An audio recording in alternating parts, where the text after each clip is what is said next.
Um belo dia, o mundo acabou.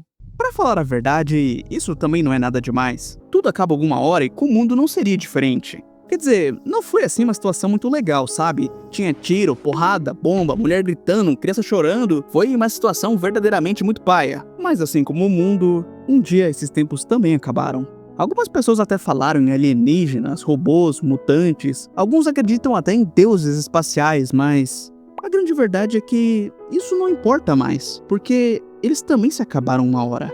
E é engraçado pensar nisso, mas foi só depois que todo o senso de normalidade desse mundo foi varrido da existência que nós, os mais esquisitos, finalmente encontramos o nosso valor, vivendo no mundo depois que a sociedade colapsou. Bom dia! Algum tempo atrás, eu fiz um vídeo sobre The Pink Guard, uma série de animação criada pelo grande animador Luke Humphries, a quem eu dedico todos os créditos desse vídeo. E como vocês gostaram bastante daquele vídeo, então hoje eu tô trazendo outra série que, de longe, não fez tanto sucesso quanto o nosso mano Silentium, mas que também é uma obra genial.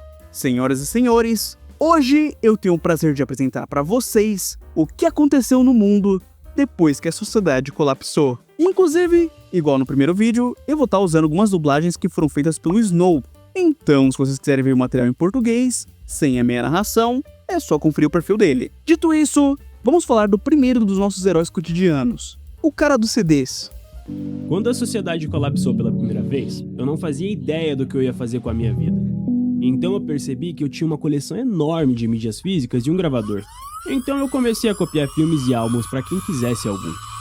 O cara dos CDs não é exatamente o que a gente chamaria de herói, e sim o que chamaríamos de nerd. Mas não dá pra negar que a pessoa que salvou a cultura do entretenimento durante o apocalipse, com toda certeza, é sim um herói. E eu fico pensando, sei lá, cara, no The Walking Dead, como seria legal poder descansar um dia e até assistir um filme com seu grupo? Inclusive, eu acho que foi assim que esse cara com zero instinto de sobrevivência provavelmente virou uma das pessoas mais protegidas da comunidade. Agora, outro ponto bem legal são os filmes que ele recomenda. Eles fizeram uma continuação de O Máscara? Fizeram sim. Vou colocar ele aqui pra você. Mas também vou incluir o Show de Truman e o Mentiroso. Por favor, assista a esses também. Cara, é tudo filme dos anos 90, o mais novo de 2005 e foi um fracasso retumbante. Isso pode parecer só um detalhe, mas na verdade é meio que óbvio, porque o DVD já é uma mídia quase extinta. Os filmes atuais simplesmente não saem para DVD. A maioria deles vão do cinema direto pro streaming. Ainda tem um ou outro que arrisca tentar vender o Blu-ray, mas eu nem sequer vi um aparelho de Blu-ray na minha vida. E parece que esse ano a Sony vai enterrar o bagulho de vez, então... Pois é, amigão, no fim do mundo não vai dar pra ver sua série da Netflix. Mas graças ao cara dos CDs, você pode assistir Clique de novo. A grande parada do fim do mundo é que agora a gente não pode mais fazer um monte de coisas que fazíamos antes. Mas também não há ninguém para te impedir de fazer coisas que você quer fazer. Tipo o carinha das cartas. Na verdade, ele nunca quis ser o carinha das cartas, mas acabou se tornando isso porque ele simplesmente não consegue recusar nenhum pedido. Mas foi só quando a sociedade colapsou que ele finalmente pôde pegar o seu ultra leve e usar ele para explorar o mundo, como sempre quis fazer. E bom, mapas são muito úteis agora que o Google Maps saiu do ar. E quando fica muito frio, tem uma família que sempre recebe ele em uma pousada das montanhas. Assim, ele até fica confortável, mas não muito, porque o carinha das cartas não vê a hora do céu abrir para ele continuar a viagem. Outros que também seguiram seus sonhos foram o fazendeiro Daniel e a sua companheira, a Gigantossauro Rex Pompada. Eles, com a ajuda de alguns voluntários, plantaram batatas e alguns outros ingredientes que usaram para abrir o celeiro Trovão. Esse lugar, na verdade, é um tipo de restaurante comunitário. E claro, como eles não conseguem criar animais, todos os pratos são à base de batatas e outros vegetais, sem carne. Mas ninguém reclama. Isso porque a comida da chefe Gigantossaura é infinitamente melhor do que qualquer coisa que você vai encontrar dentro de uma lata. Fora isso, volta e meia eles dirigem a grande máquina de guerra para levar comida a lugares que sofreram com desastres e o povo tá passando fome. Engraçado pensar nisso, mas até mesmo no fim do mundo, ainda haverão pessoas que serão felizes ajudando outras pessoas que precisam. Mas não só pessoas, também haverão aqueles que dedicarão a sua vida aos animais. A garota pato é uma delas. Ela vive nas margens da cidade inundada, Volta e meia você pode perdê-la no meio da pataquada que é o bando dela. Mas assim, ela não é agressiva. Digo, ninguém nunca viu ela dizer nenhuma palavra, mas ela entende perfeitamente se você disser algo. E, por favor, só não mexa nos ninhos dela, tá bom? Pode não parecer, mas os patos são muito importantes nesse mundo. Eles comem quase todo tipo de peste e insetos que fazem mal pra gente. Incrivelmente, a natureza ainda vive protegendo a gente dela mesma.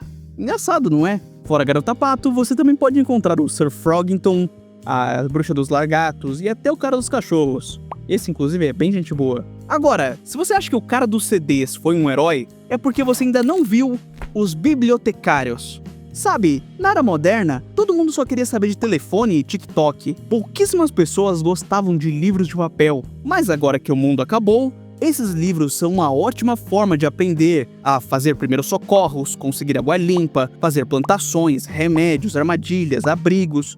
E aos poucos, a biblioteca se tornou o lugar mais importante da comunidade.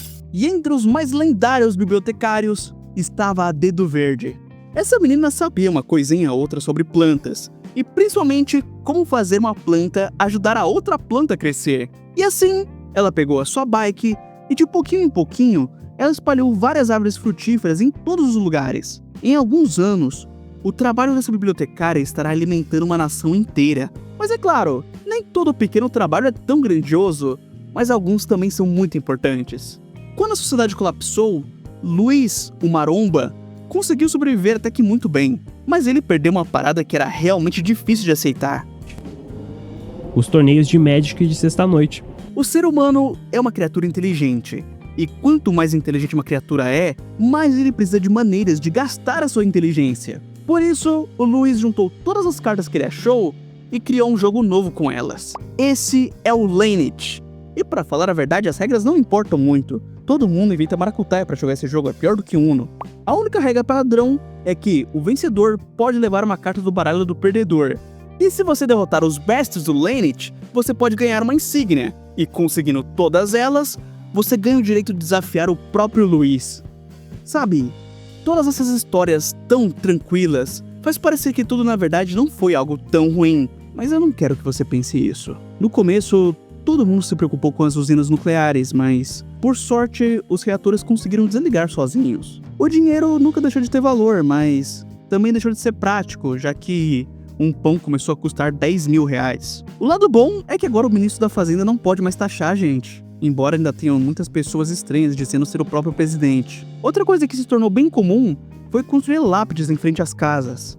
Sabe, muitas pessoas viajaram o país inteiro para ver se seus entes queridos estavam bem, e muita gente continua desaparecida até hoje. Achar uma lápide na frente da sua casa era um indicativo que a sua jornada teria um final ruim, mas também era a coisa mais humana a se fazer, já que, assim pelo menos, a sua jornada teria um final. E foi assim que grandes bairros se tornaram grandes mausoléus. Mas isso também se tornou um bom motivo para comemorar a cada ano que conseguimos sobreviver nesse novo calendário. Pois é, assim como o Evangelion fez contando os anos após o quase terceiro impacto, ou como Frieren conta os anos após a morte do grande herói Himmel, aqui as pessoas entraram em uma nova era.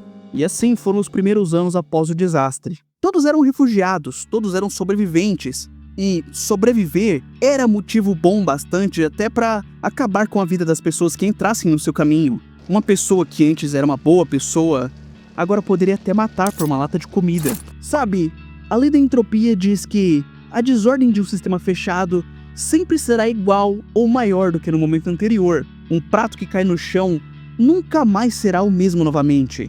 E isso é verdade, nós nunca mais seremos os mesmos. Mas um detalhe que eu posso te dizer sobre os esquisitos é que eles não ligam para entropia. Mesmo que tudo tenha dado errado, eles ainda vão achar o seu novo lugar. E quando a sociedade colapsou, eles viveram. Isso até tudo dar errado de novo. A sociedade do fim do mundo sempre viveu às margens do rio, mas um dia ele secou. Com isso nós estávamos em perigo, sem comida, sem energia, uma galera bem esquisita chegou nas redondezas e com eles vários animais estranhos apareceram. Alguma coisa grave está acontecendo e nós vamos ter que investigar isso. Meus amigos, a verdade verdadeira é que na verdade, When Society Collapsed, essa série inteira foi feita para divulgar um jogo de tabuleiro. chamado The Nation. Pra ser sincero, eu ainda não entendi muito bem qual vai ser a parada desse jogo, mas já ficou bem claro que as classes dos personagens são inspiradas nos personagens dessa série, e as cartas que fazem parte do jogo também são inspiradas no Lente do Luiz. O que eu posso dizer, velho? Senhoras e senhores, Absolute World Building. Mas enfim, o jogo parece legal, mas a questão não é nem essa. O que faz eu gostar tanto dessa série é a visão diferente que ela me trouxe sobre várias coisas do dia a dia. Meu amigo, o mundo tá muito artificial, as coisas estão muito rápidas, o Oriente Médio tá explodindo, o dólar tá variando, a gasolina tá subindo. Toda nova notícia fica velha em poucas horas. O meu algoritmo me empurra tudo cada vez mais mastigado, mais rápido, mais personalizado pra mim. Os meus amigos moram dentro do meu celular e, quando a internet cai, todos eles somem. Essa semana eu até toquei na grama, mas foi só porque o pneu furou. Pneu furou, acende o farol. Eu não trouxe farol. Eu vivo a minha vida em busca de coisas que não vão valer de nada se a sociedade colapsar amanhã. E pra falar a verdade, eu não teria a mínima capacidade de sobreviver ao fim do mundo. Mas, talvez, até mesmo alguém como eu, pode sim ter habilidades que seriam no mínimo úteis quando a gente precisasse reconstruir a humanidade de novo. E, por conta disso, When Society Collapsed é sim uma obra de arte. Muito obrigado a todos que chegaram até aqui. Novamente, muito obrigado ao Luke Humphries e ao Snow. Por favor, considere assistir o material no perfil deles também. E muito obrigado aos Super, Mega, Ultra, Power membros do canal por todo esse apoio que vocês me dão. É sério, muito obrigado. Em especial aos grandes membros nível Anjo, que me dão o maior apoio possível para continuar com esse projeto. E eu acho que é isso. Muito obrigado. Valeu! Falou!